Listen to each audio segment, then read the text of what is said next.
ಗೌರಿ ಹಬ್ಬ 2024ರ ಶುಭ ಮುಹೂರ್ತ, ಪೂಜೆ ವಿಧಾನ, ಮಹತ್ವ ಮತ್ತು ಮಂತ್ರ ಸಹಿತ ಪೂಜೆ ಮಾಡೋದು ಹೇಗೆ ಸಂಪೂರ್ಣವಾದ ಮಾಹಿತಿ. ಗೌರಿ ಹಬ್ಬ ಅಥವಾ ಗೌರಿ ಪೂಜೆ ವಿವಾಹಿತ ಮಹಿಳೆಯರಿಗೆ ಅತ್ಯಂತ ವಿಶೇಷವಾದ ಹಬ್ಬ. ಈ ದಿನ ವಿವಾಹಿತ ಮಹಿಳೆಯರು ಪತಿಯ ದೀರ್ಘಾಯುಷ್ಯಕ್ಕಾಗಿ ಒಳಿತಿಗಾಗಿ ಗೌರಿಯನ್ನು ಪೂಜಿಸುತ್ತಾರೆ. 2024ರ ಗೌರಿ ಪೂಜೆಯನ್ನು ನಾವು ಯಾವ ಶುಭ ಮುಹೂರ್ತದಲ್ಲಿ ಮಾಡಬೇಕು? ಗೌರಿ ಪೂಜೆ ಮಾಡುವುದು ಹೇಗೆ? ಗೌರಿ ಹಬ್ಬವು ವಿವಾಹಿತ ಮಹಿಳೆಯರ ತಮ್ಮ ಪತಿಯ ದೀರ್ಘಾಯುಷ್ಯಕ್ಕಾಗಿ, ಸಮೃದ್ಧಿಗಾಗಿ ಮತ್ತು ಸಂತೋಷಕ್ಕಾಗಿ ದೈವಿಕ ಆಶೀರ್ವಾದವನ್ನು ಪಡೆದುಕೊಳ್ಳಲು ಆಚರಿಸುವ ಪ್ರಮುಖ ಹಬ್ಬವಾಗಿದೆ. ಈ ಹಬ್ಬವನ್ನು ಗಣೇಶ ಚತುರ್ಥಿಯ ದಿನದ ಹಿಂದೆ ಬರುವ ಶುಕ್ರವಾರದಂದು ಆಚರಿಸಲಾಗುತ್ತದೆ. ಈ ದಿನ ಮಹಿಳೆಯರು ಪಾರ್ವತೀ ದೇವಿಯ ರೂಪವಾದ ಗೌರಿ ದೇವಿಯ ವಿಗ್ರಹವನ್ನು ಮನೆಯಲ್ಲಿ ಇರಿಸಿ ಹೂವು, ಹಣ್ಣು ಮತ್ತು ಸಿಹಿ ತಿಂಡಿಗಳನ್ನು ಅರ್ಪಿಸುವ ಮೂಲಕ ಪೂಜಿಸುತ್ತಾರೆ.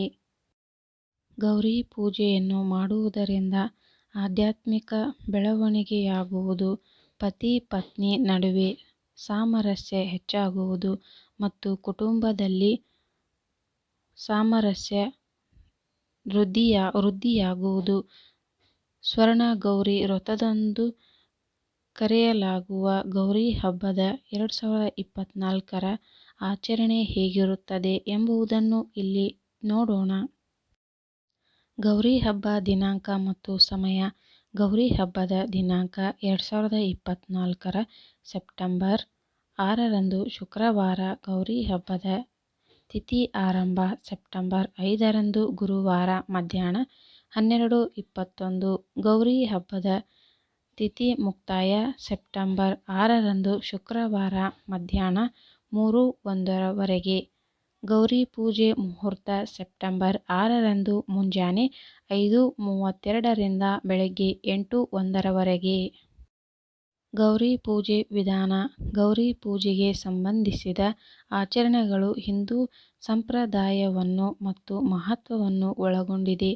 ಗಣೇಶ ಚತುರ್ಥಿಯ ಹಿಂದಿನ ದಿನ ವಿವಾಹಿತ ಮಹಿಳೆಯರು ಬೆಳಗ್ಗೆ ಬೇಗ ಎದ್ದು ಸ್ನಾನ ಮಾಡಿ ನಂತರ ಸಾಂಪ್ರದಾಯಿಕ ಉಡುಪನ್ನು ಧರಿಸುತ್ತಾರೆ. ನಂತರ ಅವರು ತಮ್ಮ ಮನೆಗಳ ಪ್ರವೇಶದ್ವಾರದಲ್ಲಿ ವಿಸ್ತಾರವಾದ ರಂಗೋಲಿ ಹೂವಿನ ಅಲಂಕಾರವನ್ನು ಮಾಡುತ್ತಾರೆ.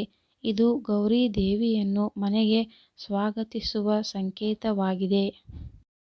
ಒಂದು ಪವಿತ್ರ ಕಳಸದಲ್ಲಿ ನೀರನ್ನು ತುಂಬಿಸಿ ಅದರಲ್ಲಿ ಮಾವಿನ ಎಲೆಗಳ ತೆಂಗಿನ ಕಾಯಿಯನ್ನು ಇಟ್ಟು ಹೂವುಗಳಿಂದ ಅಲಂಕರಿಸಿ. ಈ ಕಳಶವು ಗೌರಿ ದೇವಿಯನ್ನು ಪ್ರತಿನಿಧಿಸುತ್ತದೆ. ನಂತರ ಮಹಿಳೆಯರು ಗೌರಿ ದೇವಿಯನ್ನು ಪೂಜಿಸುತ್ತಾರೆ, ಪ್ರಾರ್ಥನೆಯನ್ನು ಹೂವುಗಳು, ಹಣ್ಣುಗಳು ಮತ್ತು ಸಿಹಿ ತಿಂಡಿಗಳು ಅರ್ಪಿಸುತ್ತಾರೆ. ಸಂತೋಷ ಮತ್ತು ಸಾಮರಸ್ಯದ ದಾಂಪತ್ಯ ಜೀವನಕ್ಕಾಗಿ ಗೌರಿ ದೇವಿಯ ಆಶೀರ್ವಾದವನ್ನು ಬೇಡಿಕೊಳ್ಳುತ್ತಾರೆ.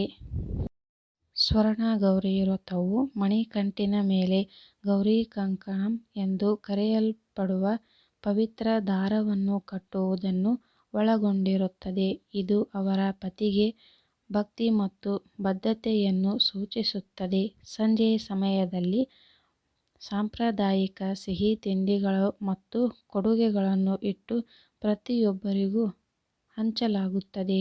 ಇದು ಸಮುದಾಯ ಮತ್ತು ಆಧ್ಯಾತ್ಮಿಕ ಸಂಪರ್ಕದ ಪ್ರಜ್ಞೆಯನ್ನು ಬೆಳೆಸುತ್ತದೆ. ಈ ಆಚರಣೆಗಳ ಮೂಲಕ ಭಕ್ತರು ವೈವಾಹಿಕ ಆನಂದ, ಸಮೃದ್ಧಿ ಮತ್ತು ಆಧ್ಯಾತ್ಮಿಕ ಬೆಳವಣಿಗೆಯನ್ನು ಪಡೆದುಕೊಳ್ಳುತ್ತಾರೆ. ಗೌರಿ ಪೂಜೆ ಪ್ರಯೋಜನಗಳು. ವಿವಾಹಿತ ಮಹಿಳೆಯರು ಅವರೇ ಪೂಜೆ ಮಾಡುವುದರಿಂದ ಸಾಮರಸ್ಯ ಮತ್ತು ಸಂತೋಷದ ದಾಂಪತ್ಯ ಜೀವನವನ್ನು ಪಡೆದುಕೊಳ್ಳುತ್ತಾರೆ. ಗೌರಿ ಪೂಜೆಯನ್ನು ಮಾಡುವುದರಿಂದ ಆರೋಗ್ಯ ಸಮಸ್ಯೆಗಳು ದೂರವಾಗುವುದು. ಗೌರಿ ಪೂಜೆ ಮಾಡುವುದರಿಂದ ಪರಿಸರದ ಮೇಲಿನ ದುಷ್ಪರಿಣಾಮ ಕಡಿಮೆಯಾಗುತ್ತದೆ. ಇದು ಕಾನೂನು ಹೋರಾಟಗಳನ್ನು ಗೆಲ್ಲಲು ಮತ್ತು ವಿರೋಧಿಗಳನ್ನು ಸೋಲಿಸಲು ಸಹಾಯ ಮಾಡುತ್ತದೆ. ಪೂಜೆಯ ಉದ್ದೇಶ ಸಂಪತ್ತನ್ನು ತರುವುದಾಗಿದೆ. ಈ ಉಪವಾಸ ವ್ರತವು ಅನೇಕರಿಗೆ ಮಾಂಗಲಿಕ ದೋಷವನ್ನು ಕಡಿಮೆ ಮಾಡಲು ಸಹಕಾರಿ. ಬಯಸಿದ ವರವನ್ನು ಪಡೆಯಲು ಕನ್ಯೆಯರು ಈ ಪೂಜೆ ಮಾಡಬಹುದು. ಗೌರಿ ಪೂಜೆಯಿಂದ ಮಾನಸಿಕ ಶಾಂತಿ ದೊರೆಯುವುದು, ಭೌತಿಕ ಮತ್ತು ಆಧ್ಯಾತ್ಮಿಕ ಜೀವನ ಸುಧಾರಿಸುವುದು. ಗೌರಿ ಪೂಜೆ ಮಂತ್ರ. ಈ ಮಂತ್ರವನ್ನು ಗೌರಿ ಹಬ್ಬದ ದಿನದಂದು 108 ಬಾರಿ ಪಠಣ ಮಾಡಬೇಕು. ಇದರಿಂದ ಗೌರಿ ದೇವಿಯು ಸಂತುಷ್ಟಳಾಗುತ್ತಾಳೆ ಮತ್ತು ಪೂಜೆಯ ಫಲವನ್ನು ನಿಮಗೆ ಪೂರ್ಣವಾಗಿ ಕರುಣಿಸುತ್ತಾಳೆ. ಸರ್ವಮಂಗಳ ಮಾಂಗಲ್ಯೆ ಶಿವೆ ಸರ್ವಾರ್ಥ ಸಾಧಿಕೆ ಶರಣ್ಯೆ ತ್ರ್ಯಂಬಕೆ ಗೌರಿ ನಾರಾಯಣಿ ನಮೋಸ್ತುತೆ. ಗೌರಿ ಪೂಜೆ ಅಥವಾ ಗೌರಿ ಹಬ್ಬವು ಪ್ರಮುಖ ಹಿಂದೂ ಹಬ್ಬವಾಗಿದ್ದು, ಇದು ಪಾರ್ವತೀ ದೇವಿಯ ರೂಪವಾದ ಗೌರಿಗೆ ಸಮರ್ಪಿತವಾಗಿದೆ. ಗಣೇಶ ಚತುರ್ಥಿಯ ಮುನ್ನ ಶುಕ್ರವಾರದಂದು ಆಚರಿಸಲಾಗುವ ಈ ಮಂಗಳಕರ ಹಬ್ಬದಂದು ಭಕ್ತರು ಗೌರಿ ದೇವಿಯನ್ನು ಪೂಜಿಸುತ್ತಾರೆ. ವಿವಾಹಿತ ಮಹಿಳೆಯರು ಸ್ವರ್ಣ ಗೌರಿ ವ್ರತವನ್ನು ಕೈಗೊಳ್ಳುತ್ತಾರೆ. ಸಾಮರಸ್ಯ ಮತ್ತು ವೈವಾಹಿಕ ಜೀವನಕ್ಕಾಗಿ ದೇವಿಯ ಆಶೀರ್ವಾದವನ್ನು ಕೋರಿಕೊಳ್ಳುತ್ತಾರೆ. ಸಂಪ್ರದಾಯದ ಪ್ರಕಾರ ಗೌರಿ ದೇವಿಯು ಈ ದಿನದಂದು ತನ್ನ ಪೋಷಕರ ಮನೆಗೆ ಭೇಟಿ ನೀಡುತ್ತಾಳೆಂದು ನಂಬಿಕೆ ಇದೆ. ಮರುದಿನ ಅವಳ ಮಗ ಗಣಪತಿಯೊಂದಿಗೆ ಅವಳು ತನ್ನ ಪತಿಯ ಮನೆಗೆ ಹೋದಳು ಎನ್ನುವ ಕಥೆ ಇದೆ.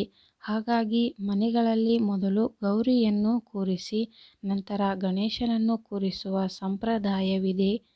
ಈ ಮಾಹಿತಿ ನಿಮಗೆ ಇಷ್ಟವಾದಲ್ಲಿ ಒಂದು ಲೈಕ್ ಮಾಡಿ ಹಾಗೂ ಸಬ್ಸ್ಕ್ರೈಬ್ ಮಾಡಿಕೊಳ್ಳಿ. ಇಂತಹ ಯೂಸ್ಫುಲ್ ವಿಡಿಯೋದೊಂದಿಗೆ ಮತ್ತೆ ಸಿಗೋಣ. ಈ ವಿಡಿಯೋ ಕೊನೆತನಕ ನೋಡಿದ್ದಕ್ಕೆ ನಿಮಗೆಲ್ಲರಿಗೂ ಧನ್ಯವಾದಗಳು.